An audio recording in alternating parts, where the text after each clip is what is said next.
Hey, Algebra. So this is going to be a lesson for the next couple days. I don't expect you to make it through this play posit all in one day, but I'd like you to work as far as you can and try to make sure you get through in 2 days, okay?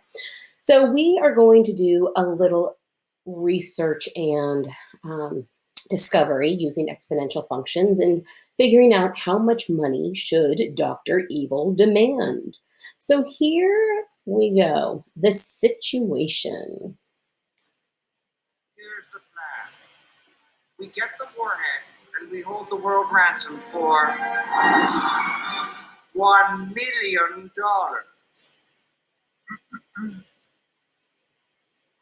Don't you think we should maybe ask for more than $1 million? $1 million isn't exactly a lot of money these days. Virtucon alone makes over $9 billion a year. Really? Mm-hmm. It's not. Okay then. We hold the world ransom for dollars. So that's our challenge. How much money should Dr. Evil demand?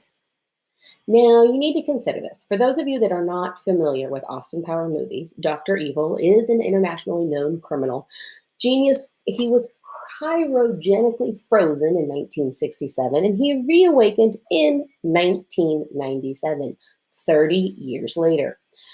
He came back to take over the world, and his views about the world are about 3 decades behind the times. So, when he suggests holding the world ransom for $1 million, to which his number 2 replies, do you really think we should maybe ask for more than $1 million? $1 million isn't exactly a lot of money these days. What do you think he should ask for? What is a guess that's too low? What is a guess that might be too high? What is your best guess? I'd like you to think about this. Why did Dr. Evil originally demand $1 million? So here's some thoughts that I had. I'm hoping that you realize that $1 million is a guess that's really way too low. And you may need to think that it needs to be at least $9 billion, since that is what number 2 says their company makes in a year. We also may wonder about how much $1 million in 1967 would be in 1997. So how do we even begin to start to figure that out?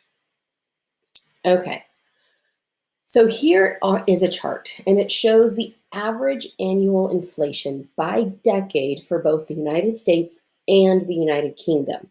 So Dr. Evil lived in the United Kingdom, but the movie actually takes place in the United States. Well, they talk about United States money because he's asking for it in dollars. So I've included both. Now, during the time period from 1967 through 1997, when he was frozen, inflation ranged from a really low in the US at 1.86% and 1.59% in the UK to all the way up to 13.52% in the US and 24.24% in the UK. Now, the inflation rates average, this is where we kind of want to stay for a bit, is 5.33 in the US and 7.92% in the UK, all during this 30-year time period.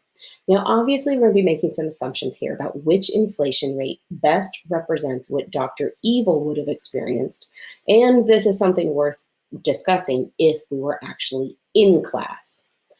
However, for this example, Dr. Evil and Austin Powers, they're from the United Kingdom, but they're discussing money in the United States dollars.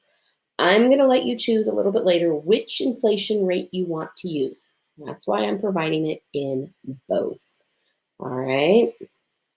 Now, clearly, the amount of money that would be equivalent to what $1 million was worth in 1967 is going to depend on that inflation rate. So how do you calculate all of this? Well, you're going to calculate it by hand for now, unless you can put this in. So you start in 1967. We started $1 million. Calculation used, nothing. It's just the starting amount. 1968, we now have an equivalent amount to $1 million would be 1,000,000 $79,200. That would be like saying 1 million times 107.92%. Now, where did I get 107.92%? Let's take a look back here at this chart. The averages for the UK was 7.92%. When I'm calculating for simple interest, this is something you talked about last year, you take your original amount and you multiply it by the original amount plus the interest rate. So that would be 100% plus 7.92%.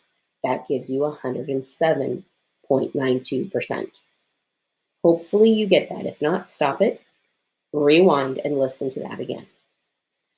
For the next year, we're going to take the original $1 million plus 107.92%, that is this year's, and we're going to multiply that by the inflation rate.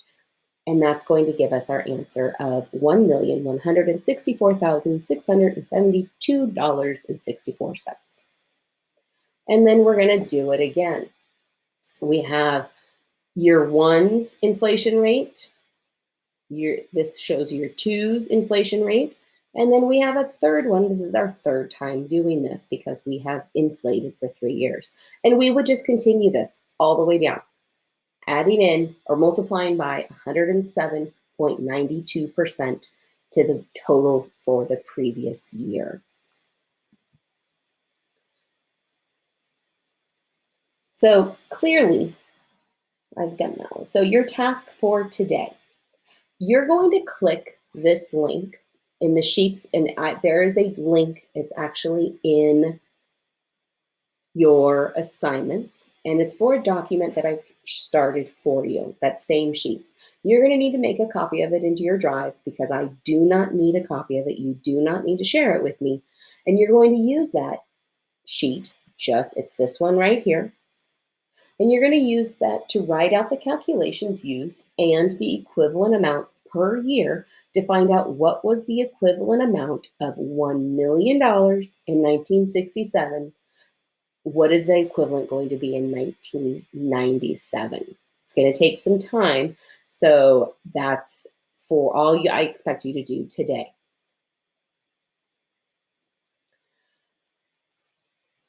Now that you have your answer, how does your answer compare to this?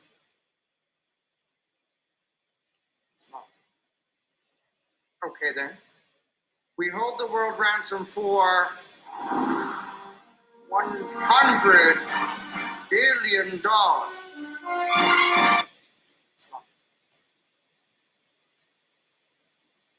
Were you close? Did you come up with $100 billion like he did? Probably not. Now, what would the inflation rate have to be for $1 million in 1967 to be equivalent to $100 billion in 1997? All right, so we're going to need to use the exponential function to solve this. Remember, we're looking for what would that inflation rate be. So let's create the equation. To do this, you're going to need to know the answers to the following. What is the amount we want an equivalent value to? That's your y value. What is the amount we are beginning with? Well, this is going to be your a value.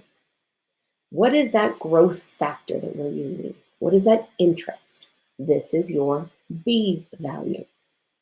How many years apart are we calculating? Well, this is your t value. Your equation should be set up like this. Y equals a times b to the t power. You're going to write your equation and you're going to solve for b.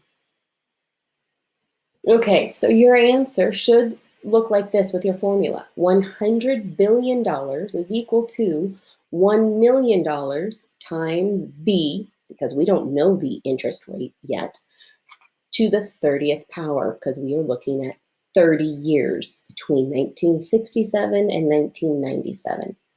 Solving for B, the inflation rate needed for $1 million to have an equivalent buying power as $100 billion is about 46.78%. Now, this graph here is a visual representation of what that answer actually looks like on a graph. But think about that.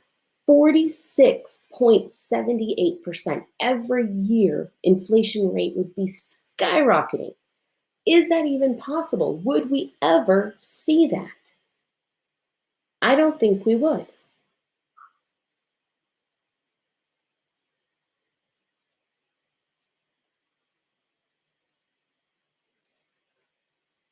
So now our next task.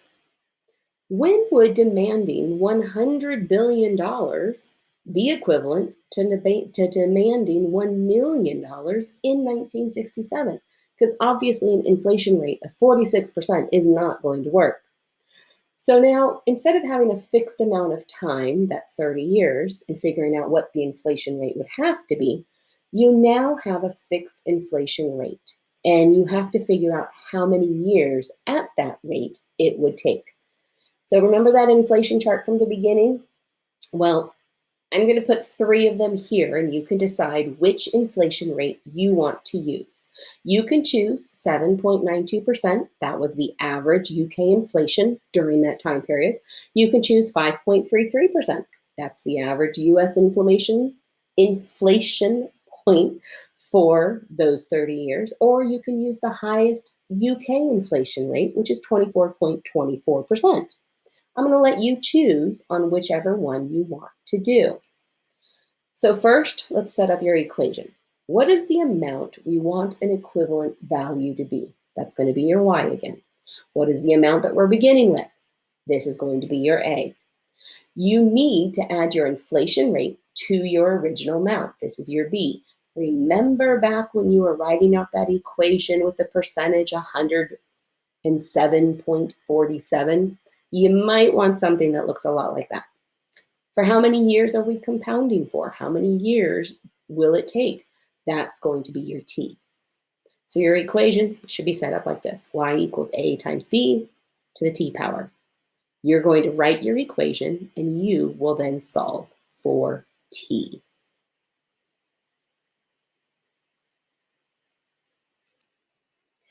So the question is, was it realistic?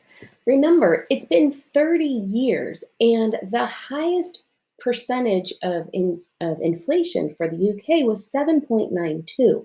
So I went ahead and I used that as my example. And I solved for t, assuming that inflation rate, and the number of years needed for 1 million to have an equivalent buying power of 100 billion is it's about 151 years. Really, it was a 30-year jump. So the significance of 151 years is that Dr. Evil jumped to such a large amount of money, it would take 151 years from 1967 for it to be equivalent. That would mean it would have to be the year 2118 or 2118. It's not realistic to make that large of a jump. Well, that's it. I'm going to enjoy reading and looking at all of your responses and what you came up with. You are now done with algebra for the week. Hopefully you had a little bit of fun with this assignment. Understand the exponential functions a little bit more and how we're going to apply it in real life. And next week, we're going to do another project, okay? I'll talk to you guys later.